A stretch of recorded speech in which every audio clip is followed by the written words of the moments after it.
So we're going to start off in the map of death, or a best of 5 TVP coming on up, coming at you. As we fight the loading screen to begin the day. Give me just one moment, guys. I'm just going to mute very quickly at the start of the game, and then we'll get this going.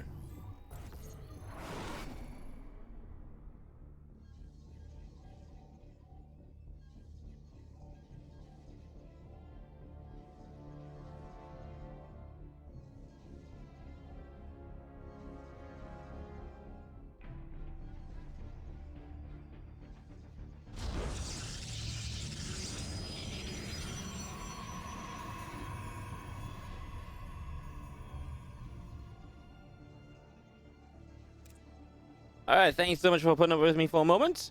Or not putting up with me for a moment. As we finally get this underway, we finally get this started up. Oh, it's best of 5s. 4 best of 5s and the best 7 a day. A little bit less chaotic than the 6 best of 5s we had yesterday. As we do have in the upper left, sorry, the bottom right hand side. Well, you can go to the upper left if you want, Wardy Brain. You know, if we want to stay the upper left instead of where we're actually showing on the screen, we can do that. They have the power to just change the position instead of having a rant about it and talking about how we're wrong. In the upper left-hand side, the red Terran player is Cure from Dragon Phoenix Gaming.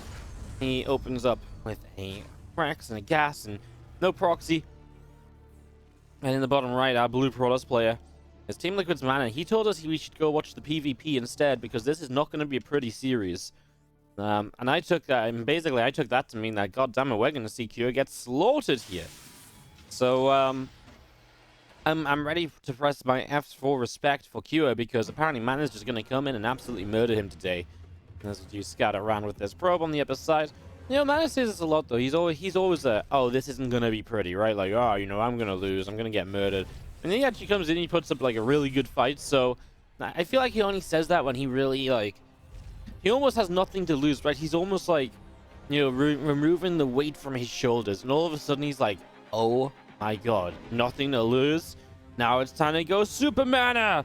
And he like powers up and he gets a blue aura around him or something, and then he becomes like Super MaNa. And he really just becomes an absolute god. He gets the superpower that he actually gains is that he plays as well as he does once he's behind in games from the start. Which is actually a thing with MaNa. If you've ever watched MaNa play, you will notice that once he falls a bit behind, he is incredibly good at staying in games and making really awesome plays to draw games out.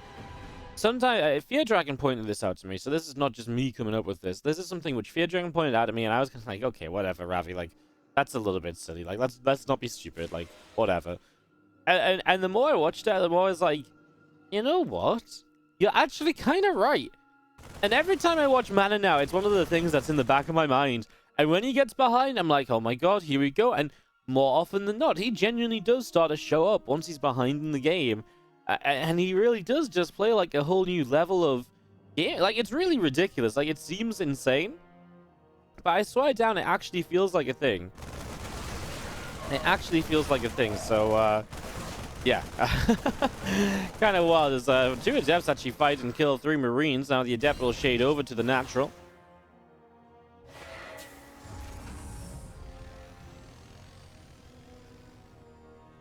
There's a couple of Hellions going to be making their way over here, and that is going to be a cleanup. We just have our barracks going to lift off and going to go toward the reactor after a couple more Hellions. So there's going to be 4 Hellions total. No starport early game.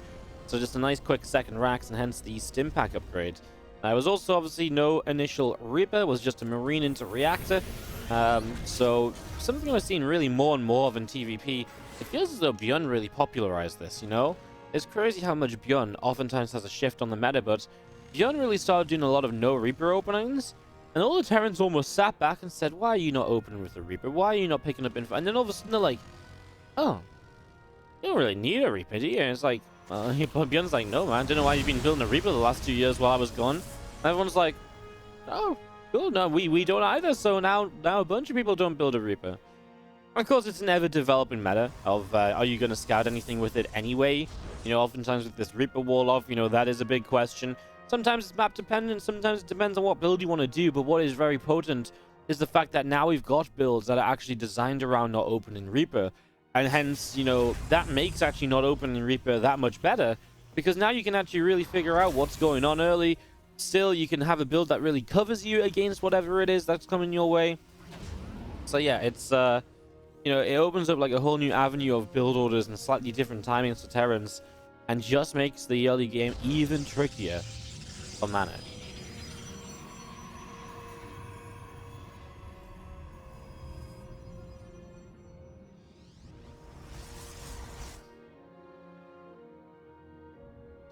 We've got an observer going on a little bit of a jaunter, wandering around to the top of the map, looking to see what is going on. And again, what's up everyone in the chat? How are we doing? Hope you're all doing well. Thanks so much for joining us for the OSC Championship final day. How am I feeling today? I mean, I only woke up like half an hour, well, I guess 45, 50 minutes ago, but I think I'm feeling good. And I think I'm ready for some Starcraft. Not sure how much Starcraft we'll get through. Like I say, not 100% certain about doing ESL Open Cup later, but we'll see what we get. We'll see what happens. As you have Marines moving out, and the Observer will keep an eye on those for a few moments as they move out down through the center. The Hellion getting pushed away to the side, and another few Hellions over there to help out as well. Just keeping this Adept pit back as Marines run through the middle. Stalker's getting pushed away. A few probes going down as our medevac is going to unload a Widow Mine in the main base, and that's just going to line up for probe kill nice and quickly. So probe already going down. 4 probes now killed. There's going to be seen another Widow Mine hanging out in the back of the third base, so it gets that killed off. And just going to be seen our bio gathering up together here from Kua. As Widow Mine's going to keep on burrowing. A couple of Widow Mines get cleaned out. Stalkers blink in, killing off a medevac as well.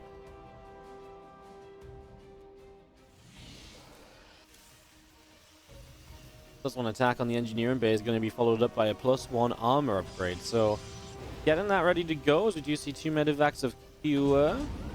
Gonna start moving out down the left-hand side. Third CC. Gonna set up from Kua here as well. A couple of racks still coming in. The Forge is on the way up. Again, medevac, Marine, Marauder. All of this coming through for the moment. Nothing really too weird. And one thing we've seen a lot of TVP lately is just this kind of mass bio, mass split up, and just move around the map sort of style, right? Just really like hyper harassment, I like to call it. Hero Marine, we watched a lot of his TVP games yesterday, and Hero Marine is a big utilizer of this style, where he just, for the first 10-15 minutes of the game, he just goes mega drops. He's everywhere, and he's so good at rotating units around to get them back into better positions and so on. It's so frustrating to try and play against as a Protoss player, because one slip up and you start to fall apart. Because the most difficult part of this is absolutely, you know, if you make one slight mistake, the next attack becomes that much more difficult to hold. You're out of position for it even more than you should be. You know, you're have even less units to deal with it than you should have. You're later to deal with it than you should have, right? And that means that you take more damage. And again, it's that snowball effect. It's that momentum that the Terran can then build. We saw a really great example of it yesterday with Hero Marine versus Neve. And it was just really cool because you could see Hero Marine was having such a good time, just dropping around. Momentum was absolutely in his court, and Neve was having struggles keeping up. And all of a sudden, one stasis ward went off. And then a second stasis one went off in quick succession. And that was it. Because that was the momentum broken. And all of a sudden, Neve just looked... It looked like Neve was just playing way better all of a sudden. But the reality was, the game just became under his own control. Right? He was no longer trying to play catch-up on the defense. He was in position to defend. He had... You know, he was on the clock. He was at the right time. For everything, and the difference it made in the game was really astounding. I mean, I actually really think it was a really cool game to really just show us exactly what we mean by just kind of like a momentum-based game, or you know, having the initiative and being able to be the kind of the leading player in a game. Because the game really flipped at that point in time, and really just looked like suddenly we had 2 different players on the field. So yeah, definitely something to look at here. As the Nexus goes down out the front, and we do see the little bit of bio from Kua. Coming back up to the top side, a command center out the front as well. This turret just going to go down next to it.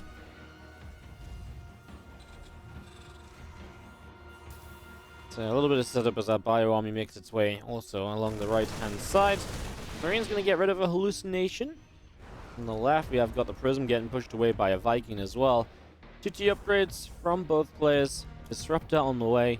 Robo Facility in the natural expansion.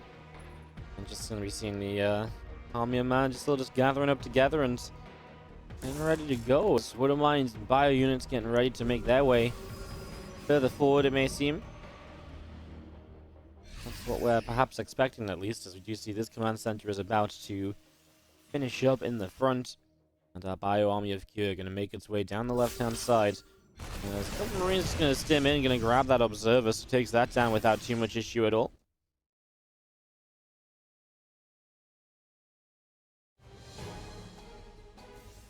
Q just going to build up into Ghosts and Vikings. So I talked a lot about, playing this very heavy, momentum-based style. In the end, he didn't really commit to anything. He's actually just going to slow it down right from the start. Going to go into 2-2, going to go into all the bases. All that kind of stuff. 2-2 upgrades on the way from MaNa as well. So, yeah, MaNa's going to really force him into like a maxed out later game army. And we'll see how Q copes with that. I actually think he does need to trade out a little bit. Now, if he doesn't trade out with something, then he doesn't have any way to build more Vikings. And typically, a few more Vikings might be nice here. There are 4 Colossi on the map. He's got 7. It's actually not so bad. I didn't realize that 2 of them were just moving over here. He actually knows where the observer is. He's going to go and deal with that right away. As a Woodmine gets cleared out by a disruptor. But whoa, hang on a second. Yeah, Nelly actually grabs the disruptor kill.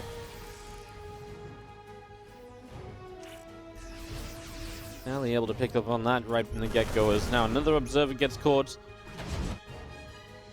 You're just going to pull those Vikings back. Yes, I actually only thought he had 2 Vikings because of the fact those were the ones that looked like they were joining the army, but in reality, they were just moving to go clean out an observer, and that cleans this pathway. And all of a sudden, as MaNa, now he sees the units aren't here anymore, but I don't think he realizes that they went over here and that they didn't just back away. He's got no way to necessarily know that, so MaNa is going to be in a little bit of trouble if this drop hits the main. There is a good chunk of units in the main base.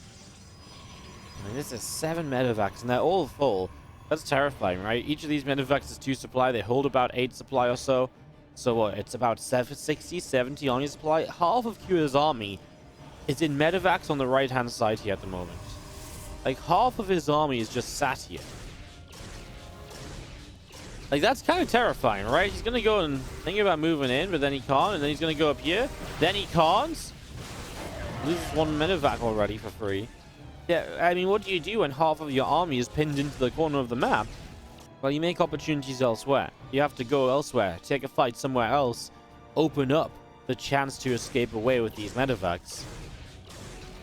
To be fair, Kira is also playing very well into the later game, right? He really didn't. It's not like right now he's like, oh no, I'm gonna have to play late game. It's like he's been planning this for a while. Hence all these extra command centers. They're obviously a pretty big deal. They really do help you to establish a later game setup.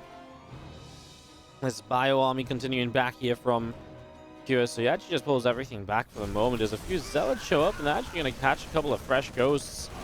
These ghosts have been just kind of sat there for a while, I think, and so losing out on them. He actually those are the 2 of the 3 ghosts that he built. He only built 3 ghosts, and he was just letting them sit there and build up energy. And some zealots just catch 2 of them, so that's obviously fantastic. As MaNa haven't been given time, he's obviously in a position where he can just sort of sit here and, I mean, here we go. Fires are going to come in, drop on top of this Colossus. I mean, this feels like a horrible fight for Kyo, who finally gets 1 Colossus, finally gets a 2nd. I mean, it feels like he's been, well, yeah. Feels like he got a little bit shortchanged there for the value of that army, but he just dropped on top of units. I mean, I feel like what he said was, I'm just so sick of sitting here. I can't get out of this position, and if I can't get out of this position, I'm basically just not ever doing anything. Right? I can't do anything because my army's just stuck, so I need to find a way to trade it out so I can at least get more army back on the map and actually make use of my army. Nice jump from MaNa as he jumps on the medevacs on the left-hand side, cleans that out. Widowmine here picked up a few kills. 1 left behind that wasn't cleaned up previously. And Kyo might be in some trouble. MaNa's pushing, and of course a lot of Kyo's reinforcements will still be in production because he just came off of those huge losses. Especially as a Terran, you don't rebuild all those units just immediately. He lost, what, like 50 supplies, so it's going to take him at least a couple rounds of unit production. He loses the 5th base. As DT show up on the upper left-hand side, we do see a Liberator is actually going to show up for some probes, helping to make up for the SCVs that are being lost here. As MaNa, the big thing for him will be holding the 5th base. While he denies the 5th base of the Terran player, that doesn't mean that Kira is without a 5th base entirely. He does have other command centers that could lift up and go elsewhere. What it does mean is that Kira is not really mined from a 5th base just yet, because it looks like he wants to rebuild this and make it a planetary in this top side. And so MaNa really slows down that stage of the game. He slows down the bank building of Kira, and so MaNa just has a huge bank to work with. And what he can do with this was kind of what I was saying before that drop came in and created a fight, is you can now really start to work as this ghost gets found and killed immediately. What you can really make happen now is you can work your way as MaNa into like a lot of stack defense, a lot of real sort of stuff that's going to help you, given a longer game here, to really play out into a strong position. Stalker, Archon, Colossus cleans out the set of rocks on this right-hand side.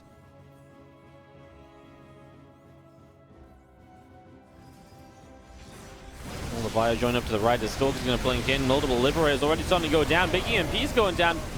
The Disruptors are massive. I didn't really like this fight for MaNa at the start, but then actually the EMPs were huge. He gets his warp in denied, though. He's still pushing into this. I don't like it at all. There's no Zealotry because he lost the warp, and he's going to lose all of his tech units.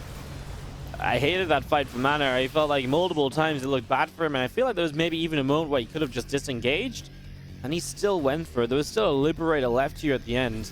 I feel like that's always a really good indicator of how well or how badly a fight went for you as a Protoss player.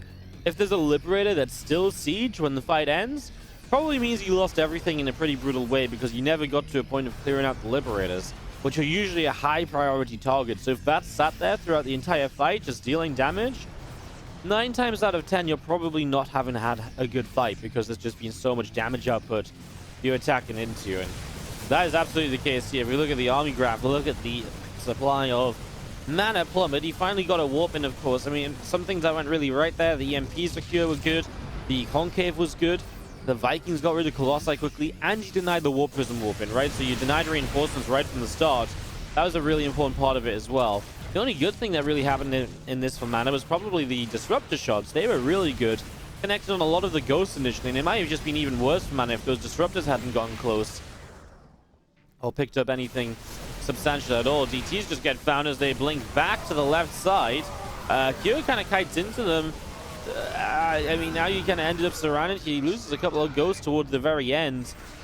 This was going fine for Kyo until he decided to kite into the DTs. I feel like that was a questionable decision, to say the least. Team Evacs will go to the left-hand side. He does know that MaNa is obviously being left alone on that side quite a lot, so maybe he's undervaluing the need for defense there, which, in fairness, I wouldn't say he's undervaluing it. There's just been no need for defense over there, but yeah, it's definitely going to be something that Kyo can capitalize on. Cancel this base at least and keep MaNa on the 5 bases. We do see MaNa making a play to put Kyo back on the 4 bases. I don't know why there's a Void Ray, as a Disruptor finds a Ghost and a bit more bio on top. The 5th base is gone, as the 6th base of the Protoss player will fall. But we're 18 minutes deep in this game. You kind of need another base here as Kyo. You can't just sit on 4, and this time he doesn't wait to build a new command center. This time he takes an orbital command and will put it into the 5th base location, because he just realizes, I just need it. Like, there's nothing else I can do here apart from commit to that. As he runs in, he maybe could have killed the pylon there. Wouldn't have made a difference. The DT showed up to defend anyway.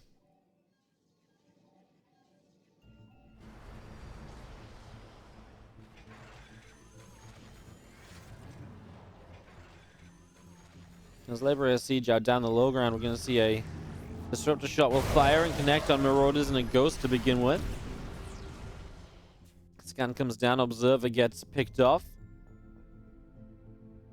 You're trailing a little bit. Remember, MaNa had a lot of economy.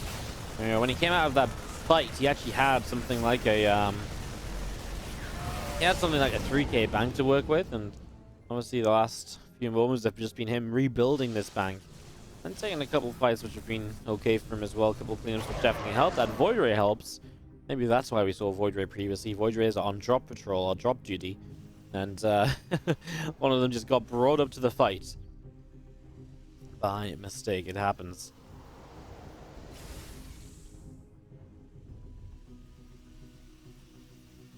On the right hand side, our Zard Stalker going to be coming across.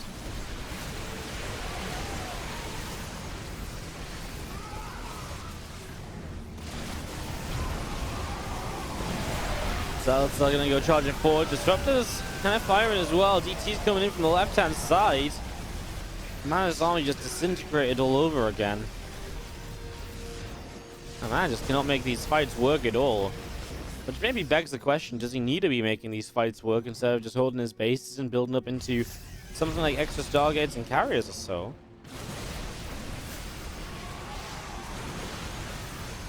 Emperors are just sieging up. A couple of Vikings are going to land. I mean, this is just a push across the map, which MaNa does not have units to deal with. Where did his armies of like go? These fights have been... I mean, this one obviously worse than the first one, but... My goodness. I just have to take another little rewind on this. Let's take a quick rewind and just have a look at what happened here. So it was around here. So he comes in from 2 angles. He fights into 5, 6 libs. Disruptors don't connect. The DT is kind of blinked away rather than blinking on top of stuff. The disruptor here got denied before it could fire. And there's just not enough tanky units.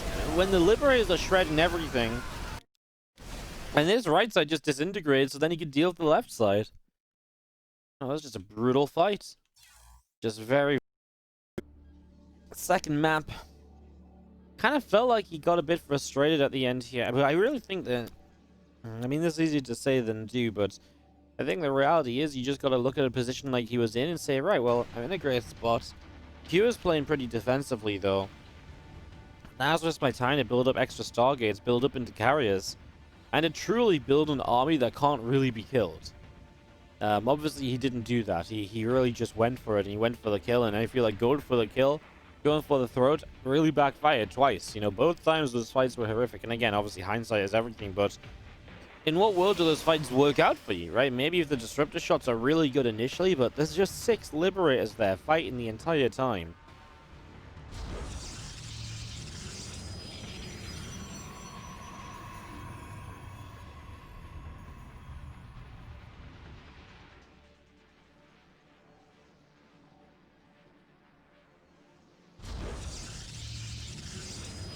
MaNa top left, fighting Q at bottom right. Q does end up 1-0 in the lead.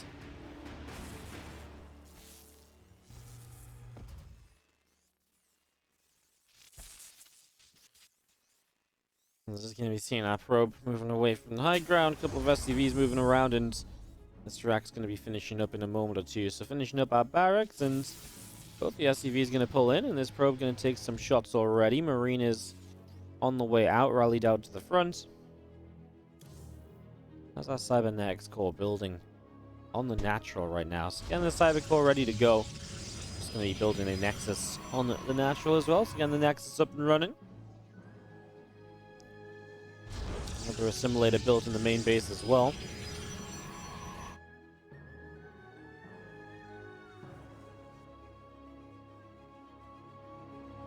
The CV will be done with the scout, and once again, early in this game, a Marine into reactor, so no Reaper opening once again from Cure. Just the SCV scout early to double check where things are and stuff like that. So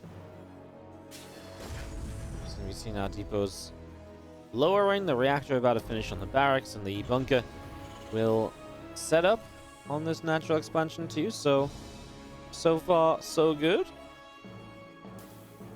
Looking pretty decent here for the moment.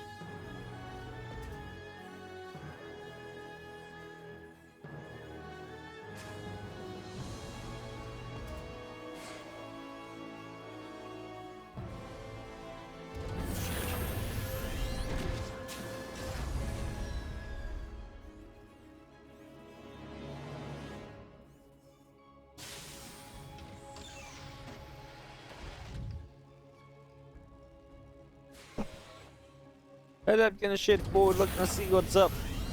There's a few Marines hanging around in the natural robo facility, building up in the main base, and just gonna see a gateway or two to come along with it. So gonna be a little bit different from MaNa here with the robo early. And you can get a quick warp prism out of this. Sometimes you go fast to robo bay and you can go into like a Colossus drop or something, but just gonna be an observer, very safe I want to see everything sort of opening. It does mean you don't get stuff like map control. It does mean you don't get stuff like... When I say map control, you obviously get vision.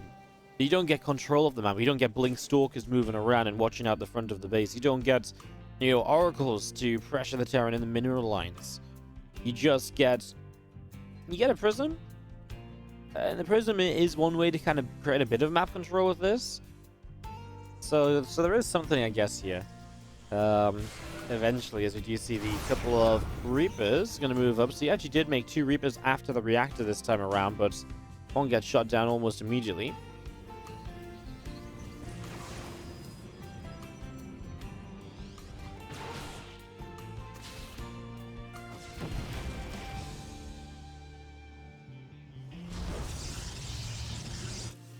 +1 attack, stim pack coming through, blink already building on the Twilight Council.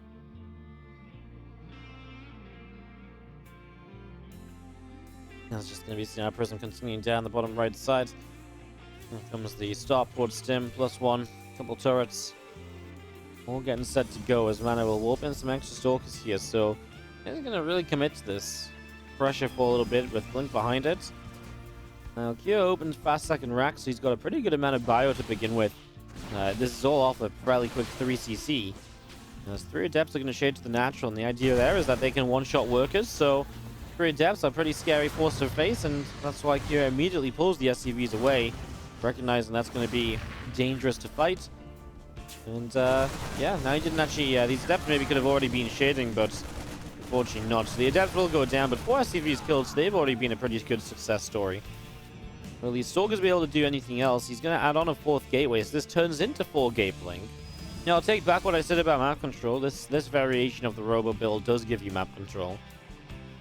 There was a long time Hearthstone was the player to kind of go for a Robo as the initial tech choice in PvT was a style he was really comfortable with, but he wouldn't get the Prism. He would just build 2 or 3 observers, right? He just build 2 or 3 observers, set up around the map, and just kind of, work coming from there. As you see the stalker's going to come in. That's a dead bunker already. Bio continuing to move down the frontier. There's a lot of SCVs being picked up. 5 workers, 6 workers going down. And another SCV going down the front as well. So a lot of SCVs being picked up. And now the bio going to stem forward here and is going to go chasing. That's a dead prism. And there's units inside of that prism as well. Stalker should have a blink. Well, of course, they don't have blink yet. Ugh. They just get blink now. He loses 1 more stalker and the sentry, though. And okay, I mean, some SCVs lost, but the chase down from Kira is amazing. He gets so much value out of this. And it's just as the stalkers are getting blink, it's just as the rest of this is getting ready to go.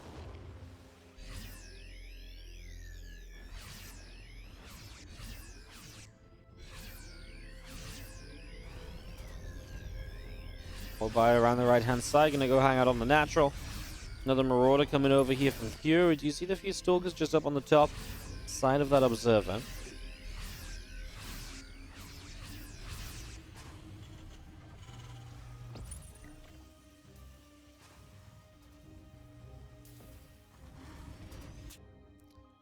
Well, stalker's going to come down the south. There's a couple of extra racks just going to be finishing up. It's going to be 5 racks in total as we do see the army of MaNa here just set up to the side. I mean, there's actually going to be bio moving up at the top, and the observer sees it, so MaNa is taking advantage of what he sees. These SCVs need to repair immediately and buy some time. The units just aren't here to repair them. I mean, extra SCVs need to show up. Oh my god. The extra SCVs just didn't repair. They just got there, they just sat there and watched their command center die. And Cure just loses the 3rd CC. Okay, well, the only issue I have for MaNa is that, yeah, instantly starts double battery. The only issue I have is that he's realistically not in a good spot to necessarily defend because he has got purely just gateway units with no upgrades. Now, there's 1 Colossus about to pop out. I'm not sure if 1 Colossus makes a difference. The other thing is these batteries, are they really in range of the Nexus for a super battery? I want to say that they're not. And he doesn't even have a pylon on the 3rd base yet, which is also a kind of a terrifying prospect, in all honesty. Can Cure just find a way to make something happen across this map? Well, one thing he's missing is going to be combat shields, right? So he never started combat shields, still hasn't, so he definitely thinks he has it, but doesn't. And these Marines are going to melt more easily than you might expect. Initial force fields are good, and all 4 Widow Mines go down. Sorry, Ally, 1 Widow Mine survives. but gets blinked away from. And now we're going to see MaNa with another play down here. Wants to try and hit this third CC once again. So going to try and slow that down if at all possible. The 4 Zealots in the Prism making their way through the bottom and going to get into the main base in a moment or two. Try and deal some extra damage as SCVs just keep on mining away. Missile turret fires in the Prism, taking quite a few shots. Marauder showing up as these Zealots are going to come in and chase the Marauder down. Extra bio units in the back just going to come in and fight the other Zealots. Being cleaned out. Now our bio army will get here. And there's one more Zealot going down. So that's a whole chunk of Zealots getting cleaned out with this as our medevacs. Well, they load up as though they want to make a play, but they're not going to make a play into the natural with this amount of Stalkers here. MaNa getting the kill on that third CC really flips the game a little bit. It was absolutely looking great for Cure, but without a third for so long, it's given MaNa that catch-up period that he needed to make this a more competitive game again. The one thing I'm really worried about is where the hell are the upgrades? He's about to be fighting 0-0 against 2-2. Maybe if he fights with this army right now, he's going to fight against 1-1. He's still down on upgrades. Here's going to see the army moving through the center, and that should be the indication to pull the trigger. He's got nothing at home, so this is going to be full-on base trade territory for our Terran, as MaNa needs to decide what he's going to do here. Huge drop into the natural, and looks like MaNa's just going to evacuate and already pull the probes across the map, so he's ready for a base trade. He's going to start rallying units into the back of his main base. Time for him to start running some SCVs away. He gets up into the main base. Part of this will be shutting down the pylon, shutting down production. You do not want to let MaNa get more units on the map than he needs to. There's this bit of bio moving up to the top to help speed up this base trade process. MaNa has the money to just build a nexus on this bottom side, and that's why these probes that came down to the south, I don't know where they are, there they are. That's why they are so important. Because the SCVs of Q are just being left to AFK. So Q's SCVs just being kind of left behind. And that could be the game changer, honestly. One command center is going to seemingly get out of here as well, by the way, so that's nice. MaNa's building a Dark Shrine. Where the hell is that? It's actually just in the corner of this base. He's not going to have any gateways left anyway, though. There's this one gateway here. He's also supply blocks. The Dark Shrine will not make a difference in this game. Obviously, Dark Shrine is kind of scary because obviously a Dark Shrine can really do a lot of things to change up, the situation. As you get some DTs out, that could be problematic. MaNa has not rebuilt his base, but now he has. It's going to be in the natural of the Terran, but the Terran sees where it is. So Kyo knows where MaNa is at with that building. As he cleans up everything, we'll finish off this last simulator, the Twilight Council in the main. It's this Nexus. That's the only thing that keeps MaNa in the game. This one building Nexus. And that is it. But how do you fight this as the Terran? Yes, you've got an upgrade lead, but you know what else you have? You have 3 Colossi that want to just fight you. And is there just enough bio to overrun this? What I'm worried about for MaNa is that it's 0-0 versus 2-2, and he doesn't have a single Zealot. Right? This is just Stalker-centric Colossus, so you're basically fully reliant on force fields. If your force fields aren't in play and aren't correct, you're gonna have a pretty bad time. In general, I just think this army is just gonna get stimmed into and killed off. And I think that's gonna be a little bit rough as... Okay, I lied. There are some Zealots left over here, but as these Zealots are left over here, this might just be the best chance for Cure to just go for this. While the Zealots are out of position, I actually think now would be the time just to commit to the fight and just go. If there's ever gonna be a time, this might be it. Now the Zealots get here. I mean, the top right-hand side is where the SCVs are building up, and Kyo's going to try and rebuild into. He's trying to bait out some force fields to begin with. I mean, okay. He's going to load a few medevacs up into the main base, which actually is not a bad... I was thinking about this, right? What if you create an opportunity where you can obviously split this army up a little bit and come in from a couple of sides, and that's kind of what's happening. Those force fields actually kind of hurt the Protoss if they want to fight, because then the Zealots can't get in range. Kyo can actually maybe just fight from this high ground position onto the low ground. Obviously, this is not a position you usually see. Fighting from the main onto the natural. Single force field on the ramp, and Kyo is losing some units. I'm surprised he doesn't do more about that. As we see Stalkers blinking in, they're going to take some heavy hits. And now a Widowmine connecting as well. Force fields keep on coming down. The sentries just have so much energy. Now he's going to start dropping on top of this. 54 to 50. Army supply probes are being pulled in to protect. How many more force fields do we have? Well, he's missed the opportunity to drop some down. Marauders on the left-hand side are doing well. There's still some units on the south side of this too. Colossus Micro in the Prism. There's so many medevacs, but if you lose all of the Marauders, medevacs won't do anything. There's only a few Marauders remaining, but I think it's enough as he chases down the Colossus. There's a Widowmine here that will not connect because of the Prism play. But that's the only base, right? There's a pylon in the top right corner, and that is about it. So there's a pylon over here. Oh my god, I didn't realize how close this was. Holy crap! There was a play over here, and the orbital command nearly died. That's the last building of the Terran. Oh my god, Q is like 100 HP from losing the game while all of this was happening. Oh my god, some zealots over here. The pylon needs to... Oh my god. What happened on this base then? Let's just have a quick rewind again. So he obviously sees this. He built a pylon or something over here. He took his prism over here with the zealots. So the zealots came in, and while this fight is happening, we're focused on this. The zealots are actually... How close did it get? This is the last base of Cure, by the way. This is the only structure on the map. It goes to 150, 150. Oh my god, it was like a second away from losing the game. Cure looks over there and saves the command center. Oh my god. Holy crap. And even then it was burning. He had to reland it. If the zealots had just stayed. Oh my god. 20 HP. Oh my actual wow. Holy crap. I didn't realize how close that game got. Instead, it's down order 2 is in the top right hand side. Our blue Prowlers player from Team Liquid is MaNa. Taking on the red Terran in the bottom left hand side. Nelly lost the game. It's Cure.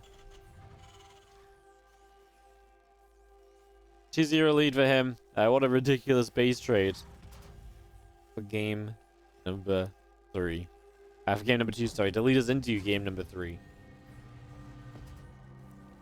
Yeah, I mean, if the Zealots just stay on the command center, even if it lands and drops a mule, it doesn't matter. The Zealots were just pulled to the bottom right. MaNa probably F2'd everything and just... that's so painful. I mean, there's so many little things that could have meant that MaNa just lost that game. Won that game, sorry. Right? It's actually ridiculous, because if Q just checks like a half second later, it dies. It went down to 20 HP before he could get the mule down. So even if he goes back I mean, he's 20 HP of burning away. That amount of time away from just losing it, but any extra second you don't think about it, one more Zealot swipe, that 20 HP is already gone, so then it does burn down. You know what I mean? If he takes like one more Zealot swipe, it's probably just over.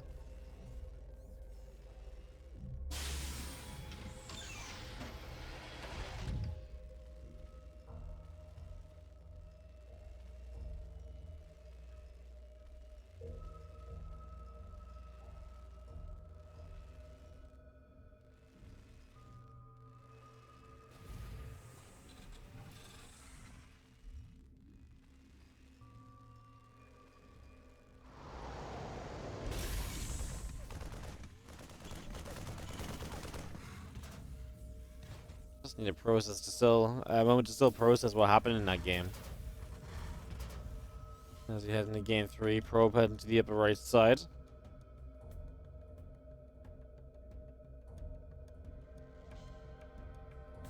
I just like, it's so ridiculous. I think one more Zealot swipe probably just ends it.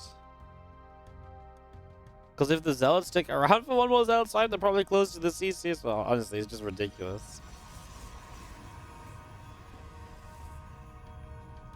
Alright. Game number 3. As we get this going, a couple of Reapers on the way. Secure going to do the same as he did last game.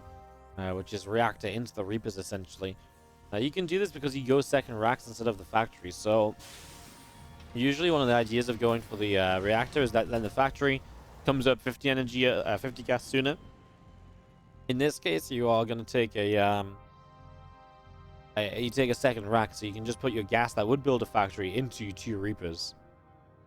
And they are going to make their way out across the upper right-hand side. So the couple of Reapers coming around. Obviously, last game we saw them shut down pretty quickly, pretty early.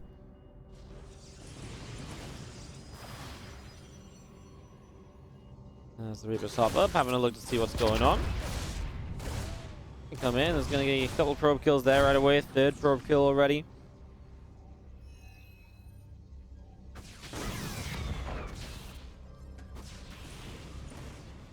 Stalker in the center to push out the Reaper down to the low ground.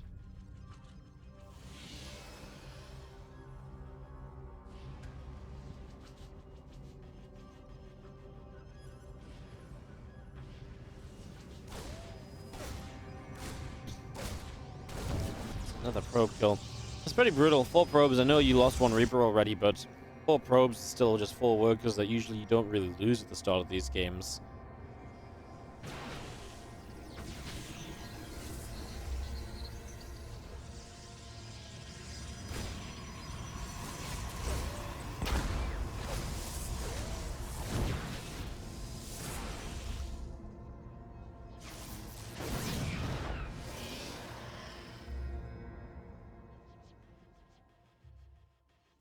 Link on the way up.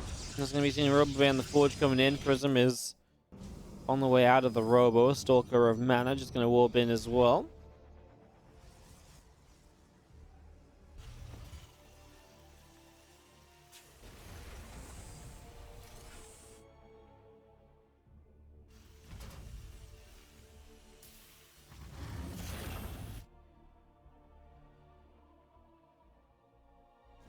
MaNa just with the 4 gas initially, so obviously Robobay nice and quickly will play into Colossus before he plays a 3rd base.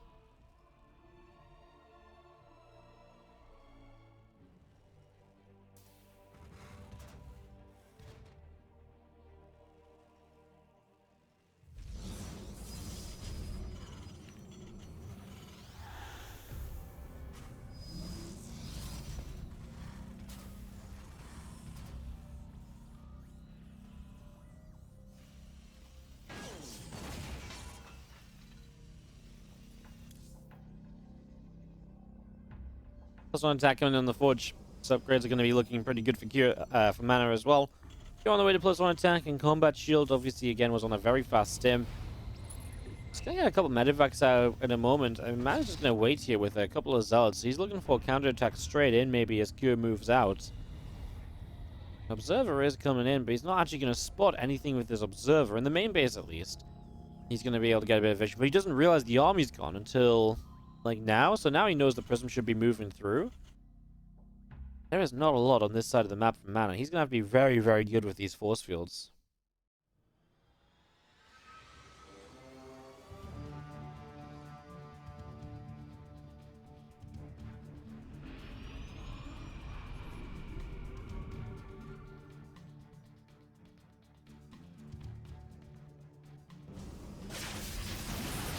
Raven is going to interference Matrix, but the force fields are pretty good. He drops a single auto turret in the back, and Kyo went for it all right there, but doesn't find any of it. Good defense from MaNa. This is actually so huge. Like, these force fields just save him the game.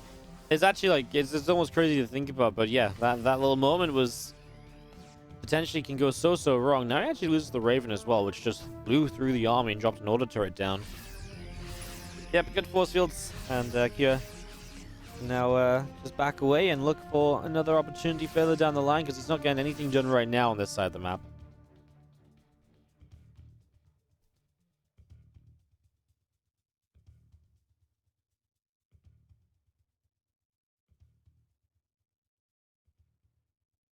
Couple Medivacs around the right. Gonna be joined by the other 2 as well, so gonna go 4 Medivacs. MaNa's vision on the map is pretty good though. Observer here is just gonna glimpse the edge of 1 Medivac for a moment, and now he's gonna glimpse them again, so he definitely should be able to see this, and he is gonna be positioned in the main. Kyo realizing this, but one of the things that Kyo kind of had problems with earlier in this series was putting his units in Medivacs, putting them in dead airspace, and then never being able to use them again. I don't think this is as bad, right? In Deathor, he really gets stuck on that right side, kind of between 2 positions that are easy to be in as the Protoss. It's a little bit more difficult over here as this Observer just moved. The Vikings are showing up. Is there something of a commitment to this drop? Is he going to make a move?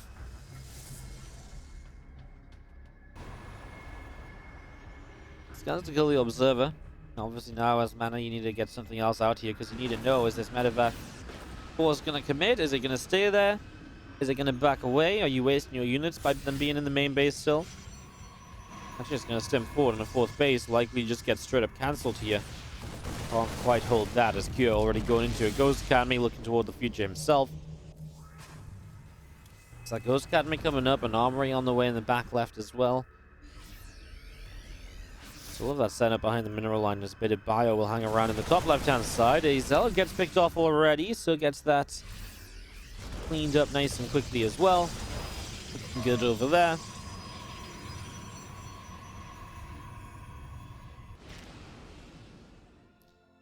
Over on the far left, we've got a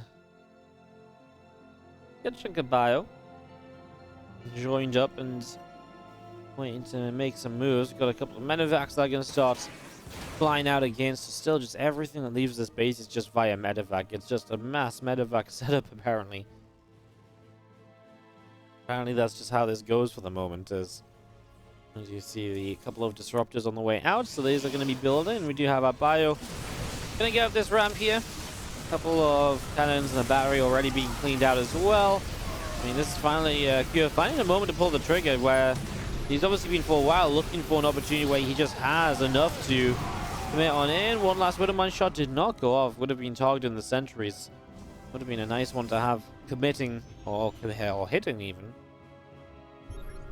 Here's that jib about 40 supply as he's going to go look for a stim up here, but he sees the units. He's going to back away. He's going to keep this over here. He's very good at prioritizing just when to give his units around and when not to.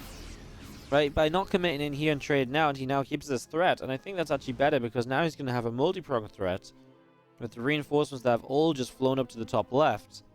They're going to make their way into the top side fairly soon.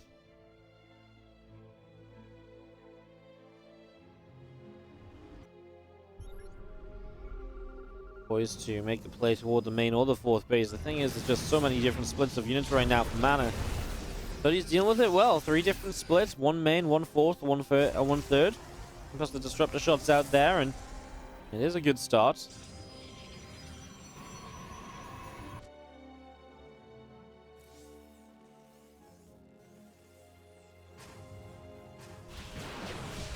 Yeah, behind this setting up, fusion core coming through. Just going to be seeing 2-2 still coming up as well. Medevacs of here wanting to think about what they can maybe do right here, as we do have the bio. Going to go towards the upper side, going to go straight through. Battery going to go down. Cannon's being picked away at. Disruptor shot lands on just a couple of Marines. Another disruptor shot. Well, now there's actually a stem forward, but he doesn't have the kill on the right disruptor initially. Now he will get it.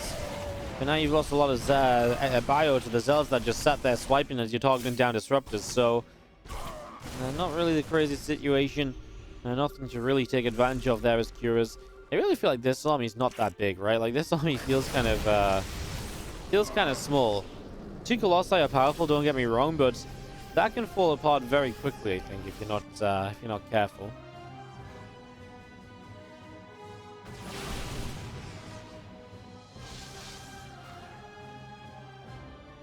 Stalker hanging around up to the top. These few medevacs moving around the left side.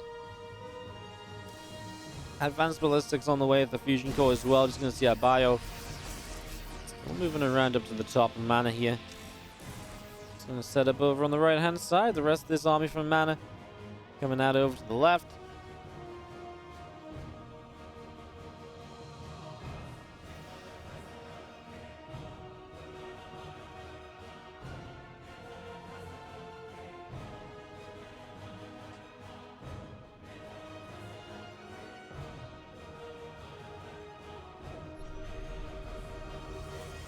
A little backup on the right side. Pylon just down in the corner here. The Zealot Stalker just hanging around as well. You just see the bio going to load up once again and think about making a play up into the main base. All of these gates going to be finishing. A few Zealots already making their way not down to the south side. Bio, Vikings, Ghosts. All of these going to move around the bottom side of this and just going to be seeing some extra Zealots making their way through the center. This one goes going to move around. This is very reminiscent of game number 1. Where Kyo really just gets ready to play the later stages, starts to move ghosts around and stuff. And in the end, what really lost MaNa game 1 was his resistance to just playing a longer game. Like, he really just wanted to commit to something that ended, like, right here and now. In this game, we see a Stargate build, and I like that. I feel like that's a step in the right direction that MaNa didn't make back on Death Aura. EMPs are good initially, gonna lather that army up. A whole bunch of EMPs there to give really good coverage and just to really make it difficult to defend that top base. This Bio is gonna push up here right now, and this Colossus just got blinked away from, so the Stalkers just kind of let the Colossus die. I get it, right? The Colossus kind of arriving at an awkward timing, but that's only good for Curious. It's gonna lift up, and now could maybe go into the main. This set of units here finally left, because you can't just stay in the main base if there's no threat on the main base any longer. You can't just keep 20 plus supply of units to defend something which isn't actually happening. Clever is a sieging, and the Disruptor is going to be kept at bay. Disruptor shot big onto the Bio. Another Disruptor shot going to be pretty huge. Goes to more Bio going down, and that's going to keep MaNa alive up on the top side of the map. So that does a great job of keeping MaNa alive, as the Bio of Q going to stem in. This Nexus in some trouble. 5 probes already killed here. As our Vikings come through, they are going to go in for a couple Colossi. This is kind of a little bit wild. I mean, there's a Liberator still here dealing damage. There's not a lot of Bio left over. At the same time, what was just a small drop on the right side is going to come and make a play. Here is going to get cleaned out. MaNa has so much money in the bank, I think, is one of the big parts of this. His economy is just kind of being wild. So he has money to spend. What I'm worried about is that he's kind of left on just a lot of Zealot Stalker, and what you really need to spend the money on is a lot of the tech units still. So it really needs to build a whole chunk of those tech units, as we do see the army of MaNa. To the right-hand side, Marine gets picked off nice and quickly.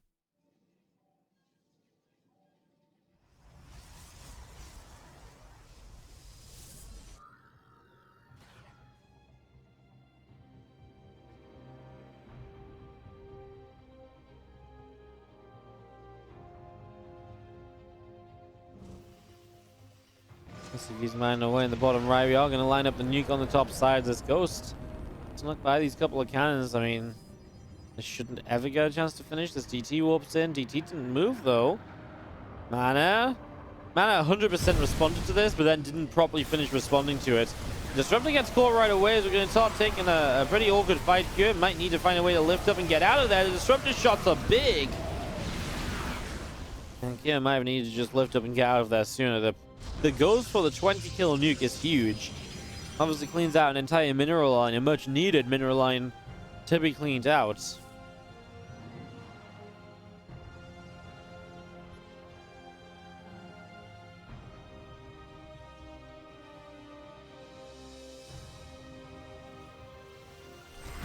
Climbing Forest gets blinked on as the bottom right corner will go down, so you lose the 5th base as the Terror now. So MaNa takes advantage of winning a fight, as he has his own 5th base up, and he's got a choice of bases, really, so that's really nice. That maybe gives this game a little bit more control.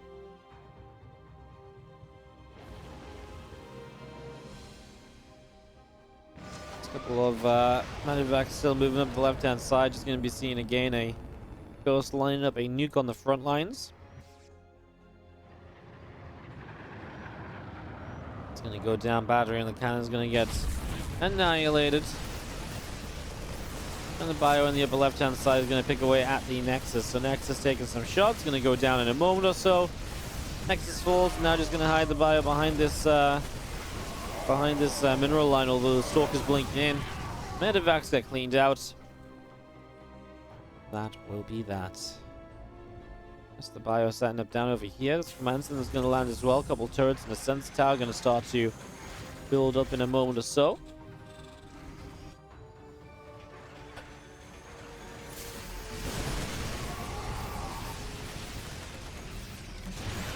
The EMPs coming down across the army initially. Ghost gets hit by a Disruptor, and another Disruptor trying to find a connection. Liberators all lined up there and picking away at a Disruptor to begin with.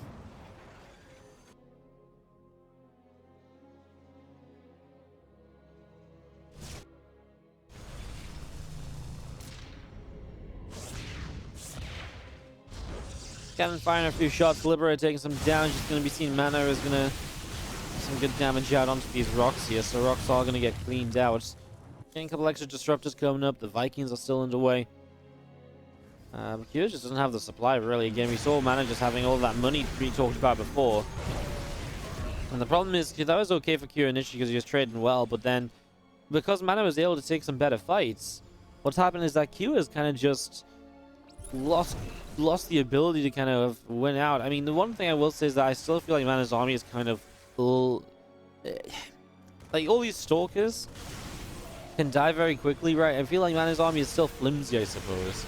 There's not a lot of zealots or anything to really tank and stuff.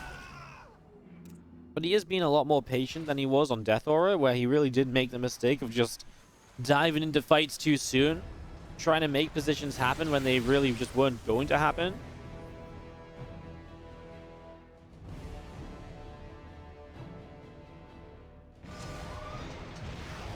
They're just going to keep on lining up nukes around the map. The DTs and the Zealots. Or to see this one, so easy cleanup is going to be seen. Ooh, nice EMPs. Catching this army, these disruptors are kind of out on their own. The bio is splitting up to try and catch more of them, and that was just not a good position for MaNa at all. He lost quite a lot there, actually.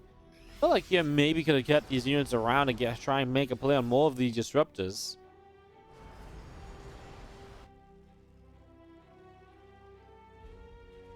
Ghosts and everything else still setting up.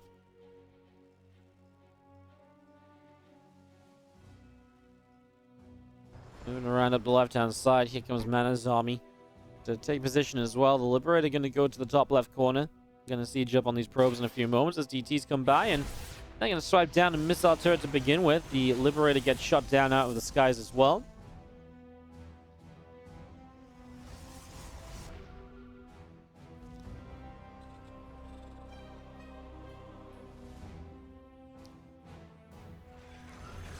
Emperor's already sieging the disruptors.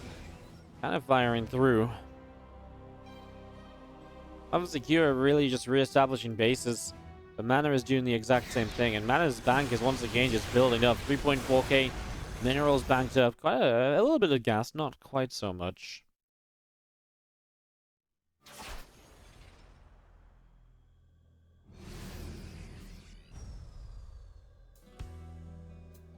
Once that drops down bottom right corner, we do see DTs on the way over here. I mean, you need a scan here pretty much instantly.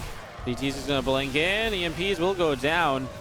EMPs are important because they actually just take the shields off the ghosts, the DTs. To make sure that they die more quickly. The ghost all just got blown up by a disruptor over on this side. Obviously, kind of chaotic fights where players are paying attention on different sides of the map. The disruptors sped up by the acceleration zone. As disruptors continue to be chased, the Colossus is going to go down too. Kua had a really bad start to this fight, but really has followed up very well. This is almost just pure Stalker left over. And pure Stalker really does not get the job done. MaNa picks a really interesting time to go double Stargate and a Fleet Beacon. I mean, I feel like he's had endless amount of time to go into Fleet Beacon and carriers, and now is the time he chose to do it. I mean, I guess obviously he was under attack when he properly started, but I don't know why all of a sudden now was the time anyway, right? Like, you have had just a long time to set that up, and the longer you wait with it, the more it hurts you. As I mean, these DTs just got blown up by a disruptor, so the DTs got held off with the aid of the Protoss player. And Kira is doing well to kind of keep this army away. He needs to really get these bases established. He needs the money to rebuild. MaNa just needs to spend his money. Problem is, the way he has to spend his money most quickly kind of involves just building an army that's not good enough to fight. So what he needs to do is he needs to get robos into play. He needs to get some proper tech units out. He morphs in 9 DTs. I get a little bit worried when I see that because it feels like 9 DTs are not necessarily the answer. There's two Immortals and 1 Disruptor. That's like the tech. Other than that, it's Zealot Stalker. If you get a good set of EMPs off and this Disruptor doesn't land, everything else is just going to die. Like, if you get good EMPs and these DTs don't last very long, you're absolutely in some trouble. The Disruptor leads the charge. EMPs are absolutely beautiful to begin with. Now the units coming in from either side, and they are trading pretty well. Pulling back, and you're going to see the Zealot and DTs disintegrating, like you mentioned. And now these 2 Immortals on their own is not going to do much either. And that's why I was saying you need to kind of spend your money as MaNa on something a little bit more tech-heavy. Now he's going to start up Colossi. He actually cancelled 2 Disruptors to start them. He needs some more consistent damage output, but I feel like that's a little bit too late to be added on. I feel like MaNa's just having a lot of issues with this sort of stage of the game. Not quite sure what he wants to build. Not quite sure what he needs to go into for the best. I really thought it was kind of a unanimous decision at this stage that Protoss players realized, oh, if I just build carriers when I get ahead like this, it becomes almost impossible for the Terran to fight it. I thought that was just kind of something that everyone kind of did, but MaNa has been rather reluctant. I mean, again, the moment to go into carriers has now passed because this game is becoming too scrappy to afford the time or the money or the resources to go into the carriers. This might just be a drop up into the main base. He might just sit here and fight. There's DTs blinking around. The DTs kind of blinked before they got EMP'd, which is really important because it actually splits them up so they don't all get EMP'd at once. Oh, extra units coming in from the other side. Going to get one of the Colossus. Units coming in from all angles. This is going to turn into a sandwich. And MaNa is the filling, which is going to be him getting chomped upon by Kira's army as well. He's just absolutely lost everything. One Colossus slipped away. Beautiful stuff from Kira as he came in from the bottom left. He came in from here. He came in from here. And he just made that, his army being cornered became the surround to kill MaNa in the end.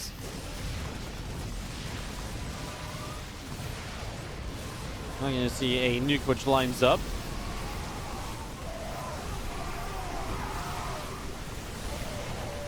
Nuke is going to land in a few moments' time. A couple of units still trying to fight in. Nuke just going to zone the Colossus out for a while longer. And I mean, at the end of the day, not going to be much left. Kira is on 70 to 20 supply in the army, and he just has too much. Kira is going to pick up a 3-0, but boy, was this a hard worked for 3-0. It feels like this could have been a 3-0 for MaNa. Getting 1, 2, and 3 all could have gone his way with just a few slight adjustments, I think.